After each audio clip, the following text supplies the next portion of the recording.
para trazer detalhes do Cruzeiro. O Cruzeiro se classificou no fim de semana, vamos ter tempo para a gente comentar o que aconteceu contra a equipe do Pouso Alegre e já temos uma notícia importante, ou duas notícias importantes, já pensando no clássico do próximo fim de semana.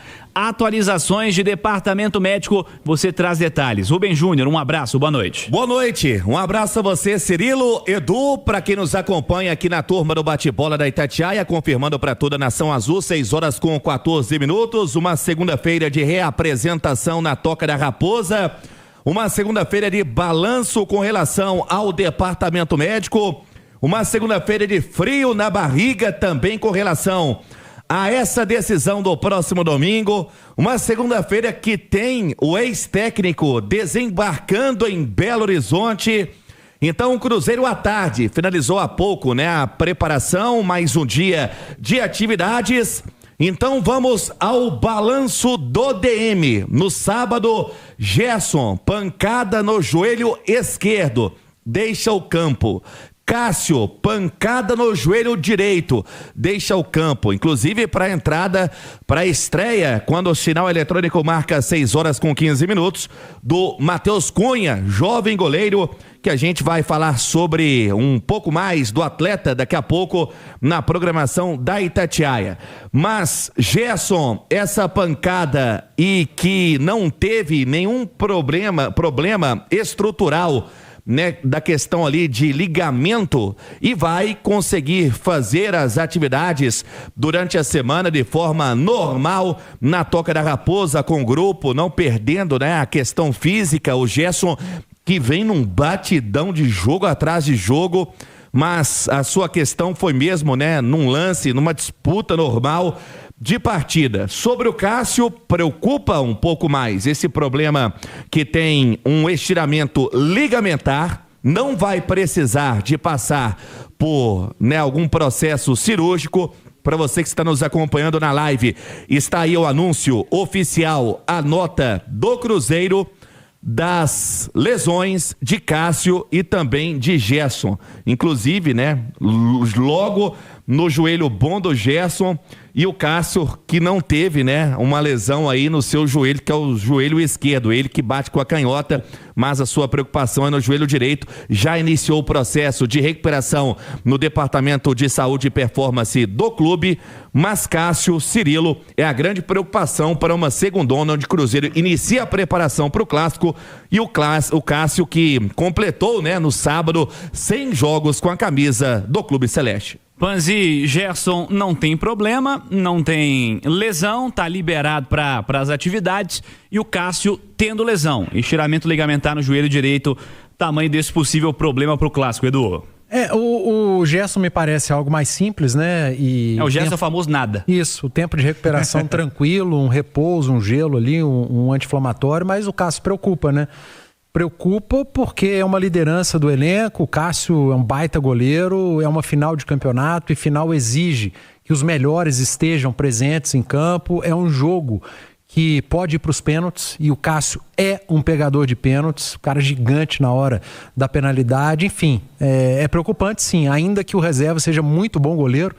O Matheus acho que dá conta do recado, mas numa final de campeonato, tomara que o Cruzeiro consiga... O Cruzeiro já fez alguns milagres, vamos dizer assim, entre aspas, O seu departamento médico, basta lembrar do Caio Jorge ano passado, o corte da seleção, poucos dias depois estava presente no Clássico e decidiu o Clássico de Copa do Brasil. Foi muito bem, foi o protagonista daqueles confrontos. Fica a esperança aí do torcedor em relação ao Cássio, mas acho uma ausência, caso aconteça, do tamanho do Cássio. Grande, viu? Pois é, torcedor pode opinar também pelo YouTube, sua visão sobre esse momento do Cruzeiro, participa pelo Itatiaia Oficial, pelo Itatiaia Esporte, vejamos ao longo da semana, como será a recuperação do Cássio. A tendência é que não tenhamos atualizações, Rubem Júnior, que fique o mistério até o próximo domingo à tarde. Vai ficar o mistério, a gente sabe, vocês comentavam sobre, o quanto esse Departamento de Saúde e Performance do Cruzeiro já recuperou atletas em tempo recorde. O Cássio não tem um histórico grande de lesão, por isso a expectativa positiva para sua recuperação. Tem uma semana cheia, mas o Cruzeiro já trabalha, né? Depois do Matheus Cunha ter tido durante ali o período de pré-temporada uma lesão que não estava nos seus planos. Ele conversou conosco, inclusive, na programação da Itatiaia no pós-jogo. O Matheus Cunha, que teve a categoria de base toda ela feita no São Paulo, um atleta muito jovem ainda, o Matheus Cunha, que tem 24 anos. Ele começa a sua trajetória no profissional no Flamengo. Ele atuou 36 jogos em 2021. Ao todo disputou 54 jogos com a equipe carioca, acabou perdendo espaço ali com o técnico Sampaoli, mas é um cara consciente, um cara que ainda, né, pode, como o Cruzeiro contratou numa oportunidade de mercado, pensando mesmo no futuro, pela baixa idade que tem o Matheus Cunha, mas vamos torcer aí para a recuperação do Cássio a tempo e o Gerson, que vai trabalhar durante a semana de forma normal com o grupo do Cruzeiro. Hoje no departamento médico tem Jonathan Jesus com estiramento no joelho, o Cauã Moraes já vem se recuperando, né, dessa lesão muscular na coxa direita, o Sinesterra teve essa lesão muscular, quem sabe já na próxima semana podendo ficar à disposição, e o Marquinhos, né, que teve um problema aí ligamentar no joelho esquerdo, aí foi, né, um procedimento cirúrgico, demandou um pouco mais de tempo, mas é esse Cruzeiro que começa a semana do Clássico, lembrando, pelo Campeonato Brasileiro, volta a campo apenas no dia 11, na quarta-feira contra o Flamengo, jogo no Maracanã. E na volta eu vou falar de um velho conhecido que tá na área, JVC. Rubem Júnior, mais Cruzeiro, fala Rubem. Falo sim, Cirilo, olha só com relação à sequência pesada que o Cruzeiro vem tendo, né, com esse novo calendário. E em números, o Cruzeiro jogou no sábado, atenção, hein? A gente fala muito sobre cobrança, né, em cima do treinador, em questão de resultado, né, a cada jogo jogando realmente a sua permanência. Cruzeiro no sábado fez o seu 14º jogo na temporada, tudo isso em 50 dias. O Cruzeiro teve em 2025, né, na última temporada, 14 jogos em 80 dias. Então, praticamente 30 dias a mais com o mesmo número de partidas. São 14 jogos em 50 dias. Lembrando, na temporada passada, o Cruzeiro fez 14 jogos em 80. Para você ter ideia, a diferença de quase um mês. Falando sobre velho conhecido que está na área. A gente falava no início, né, e você acompanha tudo isso na programação da Itatiaia, a respeito do técnico Leonardo Jardim, né, que volta e meia o torcedor fala sobre o português nas redes sociais. Ele que deixou o Cruzeiro com 55 jogos, 26 vitórias, 18 empates e 11 derrotas. Está em Belo Horizonte o técnico Leonardo Jardim, mas para não resolver problemas particulares, mas para aproveitar, né, o finalzinho ali do período de descanso que ele tirou para resolver alguns problemas. Ele está na área, a gente sabe da relação que ele criou com o Pedro Lourenço, também com toda a família, vai estar em um casamento em BH no final de semana e já chegou na segunda-feira, até porque já se coloca à disposição a partir agora do mês de março para voltar às atividades como técnico na área, mas para aproveitar as Minas Gerais, Cirilo. Boa, Rubens. O Edu, dá para fazer um paralelo com a notícia do Leonardo Jardim presente com o momento do Tite. Há pouco a gente conversava no Goleada, inclusive, quanto a isso. A interpretação que você faz quanto a esse momento que é ainda de muitas críticas em uma semana de clássico. O peso do clássico de domingo que vem para a situação do Tite no comando técnico do Cruzeiro. O peso do clássico é enorme, mas o peso do Leonardo Jardim é maior ainda, né? Eu acho que o tom das cobranças em relação ao trabalho do Tite tem muito de Leonardo Jardim. E me entendam bem, Leonardo Jardim tem culpa nenhuma disso. Culpa nenhuma. Pelo contrário. Ele tem méritos, porque fez um trabalho muito bom, né, comandando o Cruzeiro, por motivos pessoais saiu e agora está de volta ao mercado, inclusive está em Belo Horizonte, como disse o Rubem Júnior, veio para um casamento. Será que 1 ou 2? Porque pode ser que ele case com o Cruzeiro na semana que vem, a depender do que aconteça na final do estadual, ou nem isso, enfim. Mas eu acho que tem um peso muito grande, porque Eu entendo as críticas, as cobranças do torcedor com o trabalho do Tite até aqui, mas acho que há um exagero muito grande, e esse exagero é porque sempre trazem para a conversa e para a balança o trabalho do ano passado, e eu não acho que o torcedor esteja errado, eu não julgo o torcedor, mas nós precisamos pensar diferente. O Cruzeiro não tem entregado o resultado que o torcedor espera, e o desempenho tem ficado aquém. O Cruzeiro tem oscilado além da conta. Poderia já estar oscilando menos. Mas a gente tem que reconhecer que o Cruzeiro viveu bons momentos dentro de jogos e maus momentos. O Cruzeiro não perdeu o jogo para o Coritiba por culpa do Tite. O Cruzeiro poderia ter definido o jogo contra o Coritiba no primeiro tempo com um 2-0, um 3-0, sem nenhum exagero, porque produziu para isso. E a produção passa pelo trabalho técnico do dia a dia. Contra o Botafogo no Rio, primeiro tempo, a mesma coisa. Só que não conseguiu, porque foi incompetente em campo. Contra o Corinthians em Belo Horizonte, a mesma coisa. Foi incompetente no primeiro tempo, sucumbiu no segundo tempo. Contra o Mirassol, há 21 jogos, ninguém ganha do Mirassol lá. Entre eles o Cruzeiro. Ninguém da Série A consegue ganhar do Mirassol lá. Inclusive o Cruzeiro. No campeonato estadual, o Cruzeiro foi o melhor time da primeira fase. No campeonato estadual, o Cruzeiro ganhou as duas do Pouso Alegre. Mas foi só 1-0, com um gol no último minuto contra o Pouso Alegre. Mas produziu o suficiente para um 3-4-0, não fosse uma atuação histórica do goleiro Thiago Braga. Então, cara, eu não posso brigar com o que eu tô vendo. Eu sei, compreendo e aceito que poderia ser bem melhor, sim. Mas não tá essa draga que todo mundo tá pintando. Não está essa draga que todos estão pintando. Eu tenho muita convicção disso que eu tô falando. Mas, repito, entendo o papel do torcedor. O torcedor quer o quê? O Cruzeiro de 2025. E o que o Cruzeiro de 2026 não tem que tinha em 2025? Leonardo Jardim. Leonardo Jardim. É simples. Então, o Tite, ele vai conviver com o fantasma do Leonardo Jardim até o dia que ele cair. E se o Tite cair domingo, daqui 15 dias, daqui 30 dias, e não for o Leonardo Jardim treinador, o próximo treinador vai conviver com o fantasma do Leonardo Jardim. E se o próximo treinador for o Leonardo Jardim e não entregar um desempenho pelo menos igual ao do ano passado, ele vai conviver com o fantasma do Leonardo Jardim.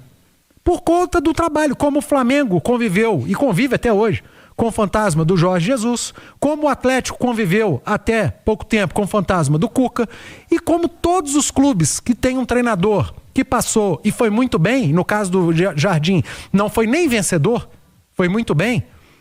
No ano seguinte, na temporada seguinte, esse treinador que assumiu, ele vai conviver com o fantasma do trabalho anterior. Então, para mim, está muito nítido o que está acontecendo no Cruzeiro. Repito, eu não julgo o torcedor.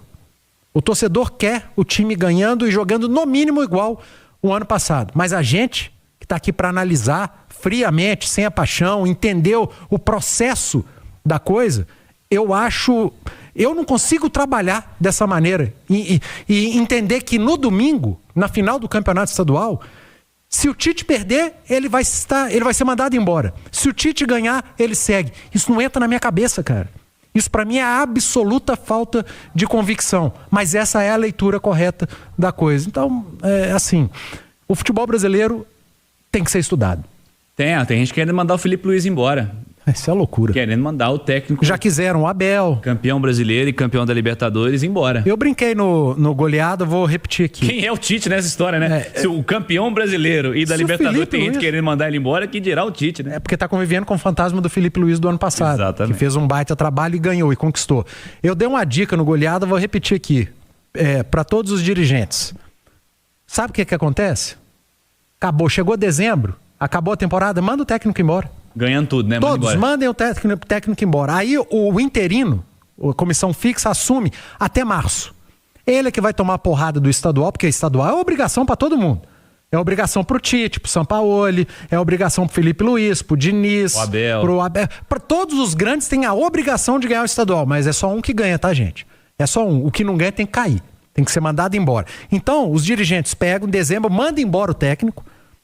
Aí pega o interino ou fixo, põe ele pra tomar porrada, mesmo se ganhar. Ganhou o Brasileiro Libertadores, você vai ter jogos que você não pode perder, senão você vai ser mandado embora, final única. A final única é a desgraceira no caminho da feira para qualquer treinador. Porque se ganha, é um jogo ali, é caça-níquel. Se perde, tem que ser mandado embora. Então deixa passar a final única e o estadual. Toma porrada o interino. E Márcio contrata de novo. Traz ele de novo. Profissional. Porque aí acabou a pressão do estadual, a final única para perder. Quem perdeu foi o interino. Traz de novo o Jardim, traz de novo o Felipe Luiz, traz de novo o Fernandinho. Porque é assim que funciona no campeonato aqui no Brasil, cara. O início de ano é um tormento para qualquer treinador, pro que ganhou e pro que perdeu.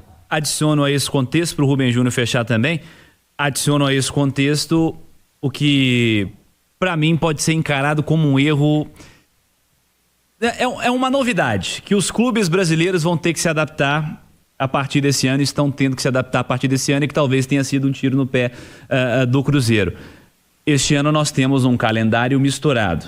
Anteriormente você tinha ali, a cada 6, 7 dias, um jogo de estadual, 8 rodadas, tranquilo, um começo de ano, espaço para recuperação, não tinha jogo grande no meio do caminho, um clássico aqui e ali só, e tá tudo bem. Com o campeonato estadual terminando lá pro fim de março, começo de abril, e o Campeonato Brasileiro a partir dali. Agora não tem muita resenha, né? Citamos aqui 2 casos, Flamengo e Cruzeiro. O Cruzeiro não consegue descansar seu time. Não foi permitida a atual comissão técnica descansar o time. 2 jogos de início de campeonato estadual, e a partir dali, todos os jogos com a mesma equipe. Todos os jogos com a mesma equipe. No caso do Flamengo, começou o campeonato estadual com o time sub-20, o sub-20 não deu conta, que é normal também. Ano passado nós vimos o Atlético, né? Não deu conta também. No Flamengo esse ano foi pior ainda, porque perdeu os jogos. Não deu conta, anteciparam os processos, e quando você antecipa o processo, a tendência é que dê errado. E deu errado no Flamengo. Ele vence um clássico contra o Vasco com uma expulsão que não era para ter acontecido, e a partir dali perde clássicos, vem tendo dificuldade, começa derrapando no Brasileiro, e estão querendo mandar embora o Felipe Luiz. Então, assim, pode ter sido um erro da novidade. É a novidade, um novo calendário. Começou agora, vamos ver como é que a turma vai se adaptar a ele. Mas pro ano que vem, eu acho que o indicativo do tiro no pé tá aí. Um peso em excesso colocado nos 2, 3 primeiros meses da temporada, como se fosse definitivo para lá em dezembro você dizer que você teve sucesso ou não ao longo do ano. Arquibancada a gente sabe como funciona, mas institucionalmente acho que pode vir a ter sido um tiro no pé para a interpretação da avaliação dos trabalhos aqui no futebol brasileiro. Vejamos a partir da próxima temporada. Se eu tivesse que apostar, Rubinho, eu apostaria que não vai mudar. Pois é, Cirilo, e vamos aguardar, né? Já diria o nosso Adilson. 6h36, olha só. Balanço sobre o DM. Apuramos que o Cruzeiro teve novidade positiva em campo também nessa segunda-feira. Jonathan Jesus, que teve, né, aquela pancada no jogo contra o Betim ainda pela primeira fase do estadual, um estiramento no joelho direito. Trabalhou em campo a parte física, já voltando seu condicionamento para ficar à disposição, e também o Chico da Costa. Da mesma forma, contra o Betim, teve uma lesão muscular, é uma opção para o ataque. Chico da Costa já entrando aí, né, na sua melhor condição física, e também sendo mais uma alternativa para o ataque do Cruzeiro, que volta a trabalhar nesta terça-feira, Cirilo.